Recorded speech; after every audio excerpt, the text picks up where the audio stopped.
안녕하세요, 여러분. 네, 벌써 14주차 마지막 시간이 되었습니다. 이번 시간에는 지난 시간에 안내해드렸던 것처럼 프론트엔드 개발의 방향성이라는 주제를 가지고 전문가분 모시고 대담을 해보았습니다. 이번 시간의 학습 내용은요, 이 대담을 통해서 여러분들이 프론트엔드 개발의 방향성을 한번 들어보실 거고요. 그리고 이 대담을 통해서 여러분들은 프론트엔드 개발의 방향성을 이해하고 설명할 수 있다가 학습 목표가 되겠습니다. 이제 대담을 한번 보시도록 할까요? 네, 이번 대담 수업은요, 현재 세종사이버대학교 겸임교수로 계시고 이 젠트솔루션 기술이사 그리고 한국소프트웨어산업협회 교수로 계시는 이영희 교수님을 모시고 대담을 진행해 보도록 하겠습니다. 안녕하세요, 교수님. 안녕하세요. 안녕하세요. 네. 자, 궁금한 게 많은데요. 먼저 첫 번째 질문 드리도록 하겠습니다. 교수님, 교수님께서 아무래도 협회에 소속되어 계셔서 정말 궁금한 게 많습니다. 이 협회에는 많은 회원사들이 있을 텐데요. 이런 회원사들이 요구하는 웹 기술 스택이나 프론트엔드 개발 관련된 스택은 어떤 것들이 있을까요? 아무래도 이제 백단 쪽으로는 주로 자바 기반의 스프링 부트나 스프링 프레임워크 관련된 기술들이 있고요. 뭐 파이썬 쪽을 요구하는 업체들도 있는데 이제 뭐 디장고나 패스트 API를 이용해서 만들 수 있다든가 자바스크립트 기반인 경우에는 노드를 이용하는 경우가 있고요. 그렇지만 주로 협력 업체들이 주로 자바 개발자들을 요구하는 회사들이 많다 보니 뭐 스프링 부트나 프레임워크 기술을 요구합니다. 그리고 프론트엔드 개발 쪽으로만 주로 보면은 그쪽으로는 업체마다 사실 조금 틀리긴 해요. 정부기관을 끼고 일을 하시는 업체들 같은 경우에는 아직도 이제 서블릿이나 JSP를 사용하는 경우가 있는데 요즘 이제 거의 이제 프론트 단위 변화가 많이 일어나서 리액트라든가 뷰나 뭐 앵귤러 이런 쪽이지만 주로 아직까지는 리액트가 강세를 보이고 있는 추세죠. 그러니까 리액트 요청이 좀 많다 이렇게 보시면 됩니다. 네, 그리고 이 최근 프론트엔드 개발에서 주목받는 최신 기술 트렌드는 어떤 것들이 있나요?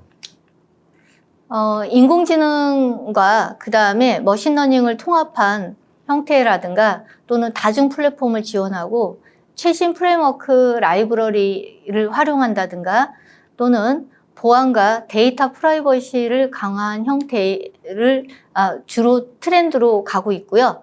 뭐 오픈 AI라든가 뭐 인공지능 AI와 머신러닝의 통합이라든가 뭐 다중 플랫폼 지원하고 최신 프레임워크하고 라이브러리를 활용한다든가 보안과 데이터 프라이버시 강화 등이 주요 트렌드로 부상하고 있고요.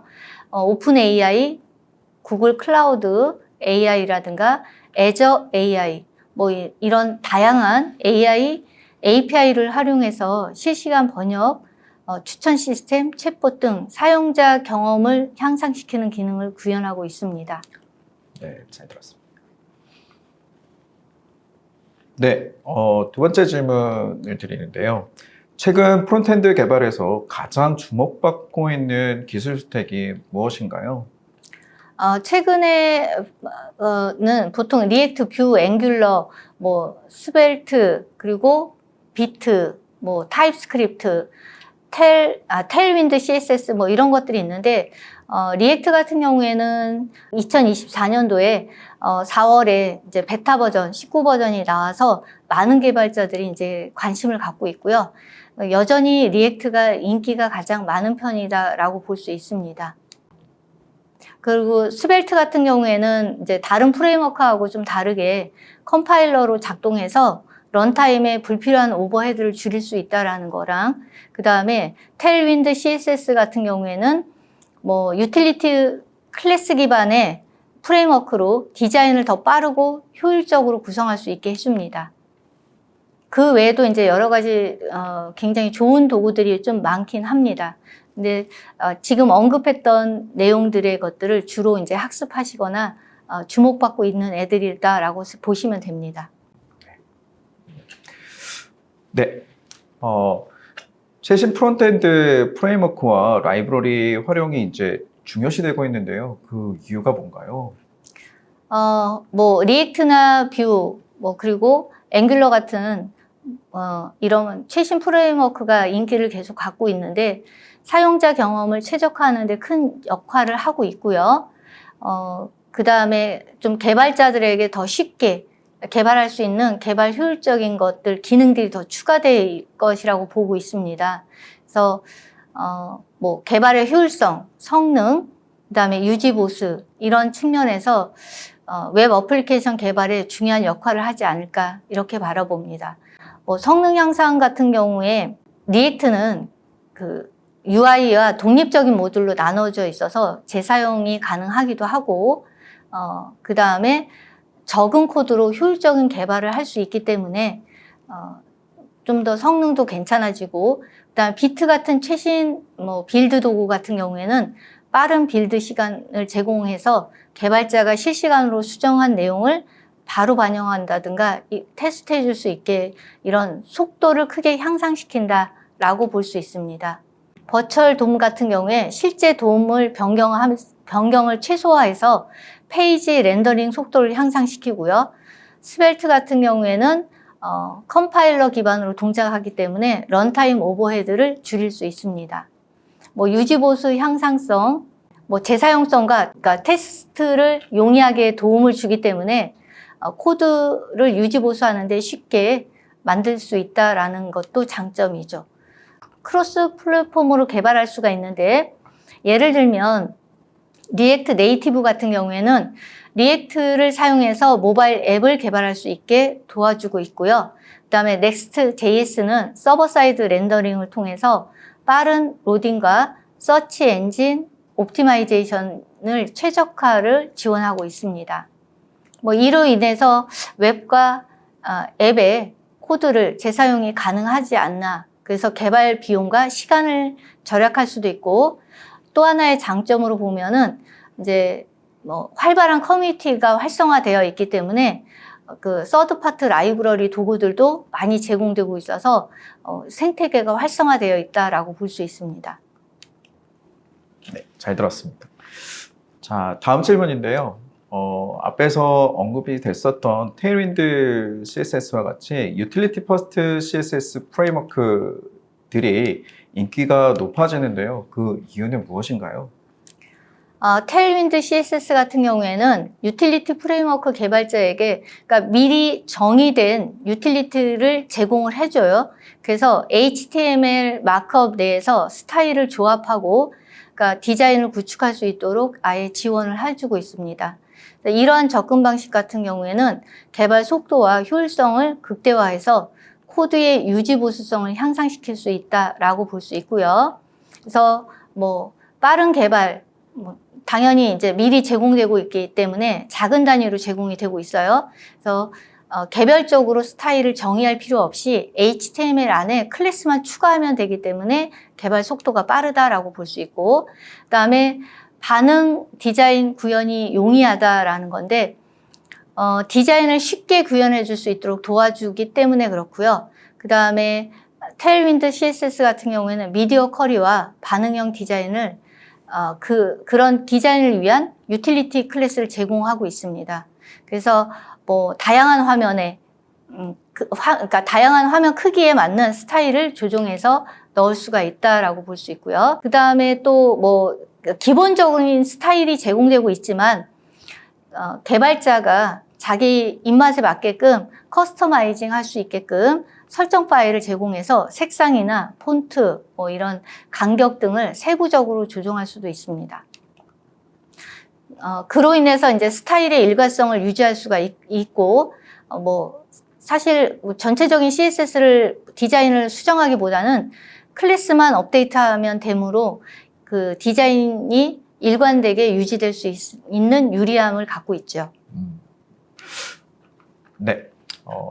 자, 다음 질문인데요. 최근에 이제 웹 어셈블리라고 하는 이 기술이 많이 이슈가 되는 것 같습니다. 저도 관심 있게 보고 있는데요. 자, 이 웹 어셈블리가 프론트 개발에 어떤 영향을 미치고 있나요? 웹 어셈블리 같은 경우는 웹 브라우저에서 뭐 네이티브 속도로 코드를 실행할 수 있도록 설계된 저수준 바이너리 형식입니다. 그래서 뭐 개발자들, 그러니까 고성능 코드인 뭐 C나 C++, 러스트 같은 언어로 작성된 이런 것들도 통합이 가능하고요. 뭐 복잡한 비디오 편집이나 3D 렌더링, 실시간 협업 도구 등 어플리케이션의 웹 구현을 가능하게 해놨습니다.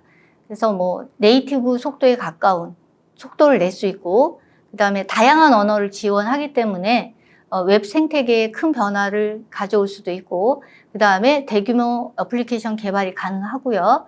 뭐 새로운 개발 가능성 확대에도 도움이 돼서 뭐 주요 사례들도 사실 좀 많이 있습니다. 근데 여기서는 언급하지 않을 텐데 소소하게 더 찾아보시는 것도 도움이 되지 않을까 싶고요. 뭐 프론트엔드 개발자의 역할에 변화도 생기지 않을까 이런 생각을 합니다. 네, 다음 질문은요.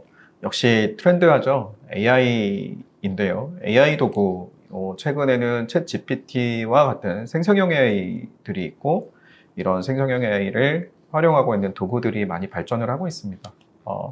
자, 이런 발전이 이 프론트엔드 개발에 어떤 영향을 주고 있나요?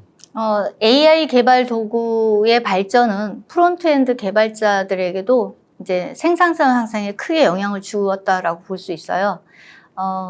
깃허브라든가 코파일럿 같은 AI 코딩 어시스턴트는 이제 뭐 코드 작성한다든가 버그를 탐지한다든가 테스트 코드를 생성한다든가 또는 뭐 코드 리뷰 자동화 등 이런 기능들을 제공하고 있기 때문에 개발 과정을 효율적으로 효율화하고 있지 않나 이렇게 보고요. 그래서 뭐 당연히 AI 코드 생산성을 보완했기 때문에 자동화 기능이라든가 이런 그 개발 속도를 향상시키고 있고, 그러니까 반복적인 코드를 줄였기 때문에 이런 개발 속도를 향상시켰다라고 볼 수가 있고요. 그리고 AI 기반의 문서라든가 디자인 부분에서도 AI를 접목해서 디자인을 생성할 수가 있고, 자동 반응형 디자인을 최적화도 할 수가 있고요. 그다음에 이미지 및 동영상 최적화도 할 수가 있고, 뭐 네트워크나 뭐 로딩 시간을 최적화한다든가, 그러니까 코드 중심 설계에서 로직 중심으로 설계를 할 수 있지 않나 이런 변화가 있고요. 뭐 웹 개발과 데이터 분석이 융합이 됐다 이렇게 볼 수 있습니다. 네, 다음 질문인데요. 이 또한 최근에 보면 인공지능 AI라고 하는 실제로 이제 모델을 만들고 이 모델을 이용하는 애플리케이션들이 많이 나오고 있습니다. 그래서 실제로 머신러닝이나 딥러닝과 같은 이런 학습을 통해서 만들어지는 이런 인공지능 모델과 그리고 프론트엔드 개발이 어떤 식으로 통합되고 있는지 궁금한데요. 자, 이거에 대해서도 한 말씀 부탁드리겠습니다. 그 AI와 머신러닝이 사용자 경험을 개선하기 위해서 아무래도 프론트 개발에 통합되고 있기 때문에 웹사이트 방문자의 행동을 분석해서 맞춤형 UI를 제공한다든가 뭐 이런 시스템이 보편화되고 있고요. 그다음에 AI 기술의 발전은 더 나은 사용자 경험을 창출하는 데 큰 역할을 하지 않을까 이렇게 보고 있습니다.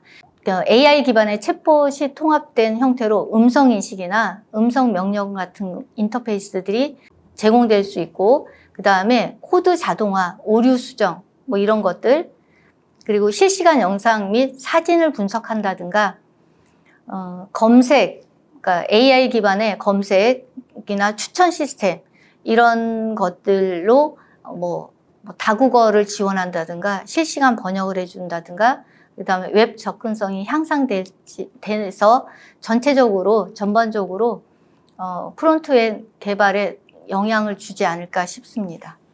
그걸로 보면은 어떤 애들이 있냐면 AI 머신러닝을 활용한 프레임워크들이 제공되고 있는데, 텐서플로우 JS나 브레인 JS나 머신러닝 5 JS 이런 애들이 있습니다. 그래서 이런 것들도 학습을 한번 해보시는 것도 좋지 않을까 싶습니다. 네, 다음 질문인데요. 이제 앞에서 뭐 여러 가지 최신 기술 스택들을 좀 살펴보았고요. 그리고 AI에 대해서 자, 이야기를 들어봤는데요. 자, 그렇다면 프론트엔드 개발자가 이 AI 시대에 경쟁력을 유지하기 위해서 어떤 역량들을 강화하고 준비를 해야 할까요? 아무래도 역시나 이제 핵심은 끊임없는 학습과 이제 성장을 통해서, 그러니까 끊임없이 학습해야 되는 게 맞는 것 같고요. 최신 트렌드, 그러니까 기술들에 대한 트렌드들을 파악하고 이제 다양한 분야의 지식을 쌓으면서 AI 활용 능력을 향상시키는 것이 중요하다고 보고요. 그러려면 이제 AI 코딩 도구를 익힌다든가, 또는, 최신 프론트end 프레임워크 숙련도를 강화시킨다든가, 또는 AI, API, 라이브러리, 이런 것들을 기술 습득하시는 게 도움이 되지 않을까 싶습니다. 네, 마지막 질문이 있는데요. 그렇다면 우리가 AI 시대에 이렇게 준비를 하면 좋다라고 말씀을 해주셨고, 그렇다면 우리가 프론트엔드 개발의 미래를 어떻게 바라보고 우리가 어떻게 또 준비를 해보면 좋을지 이 미래에 대한 전망을 한번 이야기를 해주셨으면 좋겠습니다. 아무래도 뭐 AI나 웹 어셈블리나 유틸리티 프레임워크 같은 이런 것들이 훨씬 더 이제 다이나믹하고 발전하지 않을까 이렇게 생각합니다. 그러니까 사용자 중심으로 진화하고 있는 상태이기 때문에 이런 변화에 이제 발맞춰서 개발자들은 지속적인 학습을 해야 되고 적응을 통해서 이제 경쟁력을 유지시켜야 된다라고 보고요. 단순한 작업 같은 경우에 AI가 대체하지 않을까 이런 생각도 들고, 그래서 개발자들은 AI하고 협업할 수 있는 형태로 진행이 되지 않을까 싶습니다. 그래서 뭐 웹 어셈블리로 이제 웹 성능을 혁신시키고 사용자 중심의 UI라든가 인터랙티브한 앱이라든가, 그 다음에 뭐 새로운 웹 표준, 그리고 보안이라든가 이런 것들이 중요시되는 형태로 되기 때문에 프론트end 개발자들은 그런 걸 중심으로 이제 중요시 생각해서 학습을 하시고, 그리고 또 이 AI를 빼지 못한 상태로, 그러니까 AI가 접목된 상태로 프론트엔드는 계속 그러니까 발전할 거다 이렇게 바라보고 있습니다. 네, 답변 감사합니다. 네, 이렇게 마지막 질문까지 들어봤고요. 이래 오랜 시간 동안 이렇게 대담을 진행했는데 여러분들이 이 프론트엔드 개발에 앞으로 어떠한 방향으로 준비를 해야 되는지 이런 인사이트나 혹은 새로운 기술택에 대한 정보를 얻으셨을까요?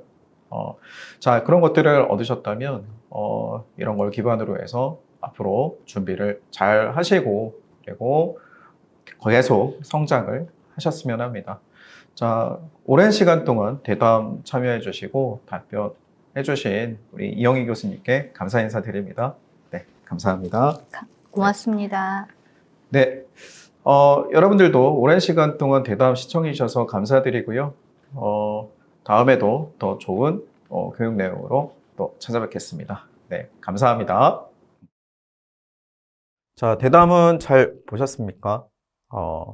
우리 프론트엔드 개발이 AI 발전과 함께 매우 많이 변하고 있습니다. 그리고 성능 개선이라는 이슈로 여러 가지 기능들이 개발이 되고 있고요. 다양한 기술 스택들이 있었는데요. 여러분들이 이 기술 스택들을 한번 보시고 어떤 부분들을 좀 보강해야 될지, 어떤 부분들을 더 준비해야 될지 방향성을 쓰고 그리고 인사이트를 얻으셨다면 좋겠습니다. 이로써 우리가 14주차까지 모든 강의를 보셨고요. 한 학기 동안 강의 듣고 공부하시느라 매우 고생 많으셨습니다.